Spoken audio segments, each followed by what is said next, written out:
How you doing, family? It's Pastor Zell Lamena, and I'm sharing a special letter with you today from our house and from the hand and heart of our founding father, Dr. Nathaniel Duffy III, who, of course, is, for those that know him, has gone on to be with the Lord, but his legacy and his impact, his impartation, his example, his love, his character continues on in the hearts of those who are aligned with his house and moving forward with the vision that he set forth while he was in the earth. So I want to give honor to Dr. Nathaniel Duffy III, my personal spiritual father, my personal apostle and life coach and mentor and guide. And I'm really grateful for his example of laying himself down every day so that I could see the Lord pour through his vessel and giving me the opportunity to reflect the same image by his Spirit. By the Spirit of God, that is. So I'm really grateful, and I want to give honor. So I'm going to read this letter, and it was not written by myself, but as a son, I'm giving honor to the father of the house and the handwriter of this particular letter, Dr. Nathaniel Duffy III. So I love you, sir. Give honor to you. And the name of this letter is called Loyalty. Unyielding, Unflinching, Unrelenting. Here we go. So many people's lives feel empty and unfulfilled because they have no loyalty. Loyalty to yourself isn't loyalty. Loyalty given to an inanimate object is misguided and misplaced loyalty. Governments and media agendas rend loyalty out of the hearts of the youth. They steal loyalty away from the consciousness of the people of this modern society through brainwashing and fear propaganda. They realize the power that unyielding loyalty can wield when people gather around a cause and stand shoulder to shoulder and fight blade to blade. They want to subvert and stymie loyalty at every turn to keep the people weak and listless, easily moldable, easily manipulated. The powers that be suppress the loyalty of the nation because they fear their own safety. That's why it's even illegal to gather in certain nations. Unity equals strength. There was a time when men weren't these gentlemen of today's society. Men were strong and fierce. They were warriors and soldiers. They would relentlessly defend their cause upon pains of death. They meant what they said, and they said what they meant. I'm talking about real men, not sissy men, men that exemplified integrity, epitomized strength, and did what they did because of honor. That is why that hard, badass, self-affirming gangster rap music appeals to so many young people, because it's calling out to something hidden deep within their being. It's calling out to a desire for strength and brotherhood that is unseen in their daily lives, because it is being harvested out of their souls through the systematic reaping of the government machine. There was a time when money wasn't the only valuable thing. There was a time when what you represented, the principle, the purpose, mattered. Men that died cared how they were remembered and cared how that memory affected the world. They wanted to leave a legacy for their children and grandchildren to follow. They wanted their sons and grandsons to look back on them with pride. And they wanted that pride to inspire their progeny to do greater things, those that would come after them. They were real men, great men that lived and were judged not by their purse, but by the content of their character. A time when men were fathers and husbands and sons and family mattered. A time when real women existed, real wives and mothers and daughters who ruthlessly guarded their children from harm, both physical and emotional, both foreign and domestic. Women who'd never sacrificed their family or children on the altar of self-serving agendas. Women who were lovers and friends who loved their own deeply with that self-sacrificing sort of love.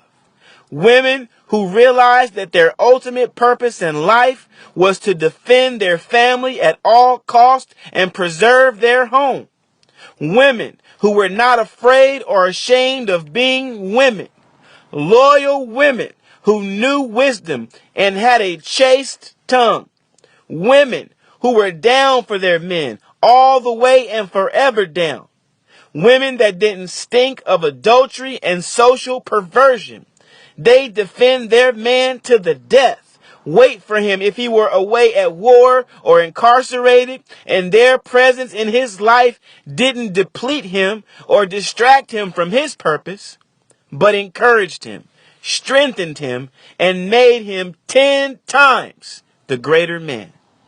Those were the kinds of women that the scriptures say their children rise up and call them blessed. This is truly a perverse time. Many people are only loyal to things that aren't worthy of loyalty and faithful to things that aren't worthy of faith. Whatever happened to dependability? Where are the men upon whom a society rests? Church wasn't a congregation of church hoppers looking for the next big flavor in organized Christian entertainment. The local church was a family of godly people who lived and worked together. You married for life. You joined the church for life. How can you build anything that will last without such a commitment? They would defend their neighborhoods and communities. Their neighbor's problem was their problem. Their children weren't an inconvenience.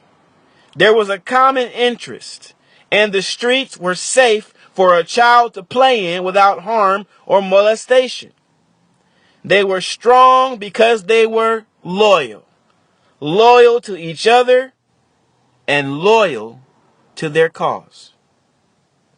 To have a full life filled with passion and purpose, you must have an icon. Loyalty works best with an icon. Your icon is an image that symbolizes the ideas for which you stand. A figure for the mind that centers your focus and encapsulates your dreams. An icon is a vision of the hope for which our faith rests. Christ is the ultimate and premium icon for this world. But there have also been many other sages, wise men, saints, and great men who have done great things, and their legends live on beyond their earthly life.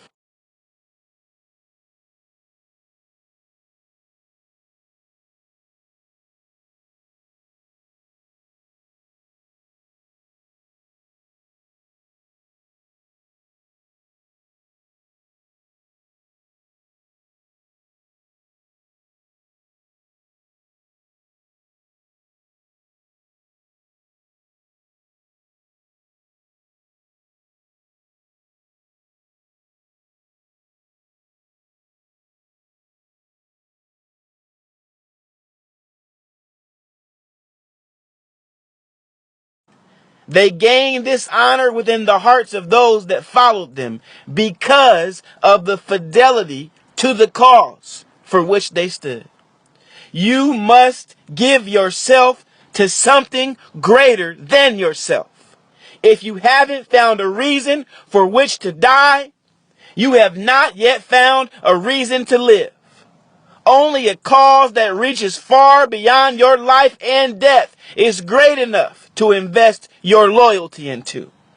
Icons lose their vivid luster over time. For a godly cause to remain in the earth, there must be new leaders, new icons in this generation who rise up against the tide of this cosmic regression, holding the banner of Christ in one hand and the torch of the Spirit in the other, sending forth revival fires of passion and lighting again the hearts of the people of this world. God is looking for a living icon. You can become one with His divine idea and lay a hold of immortality. You can have exceptional faith and exemplary devotion. You can become more than a human.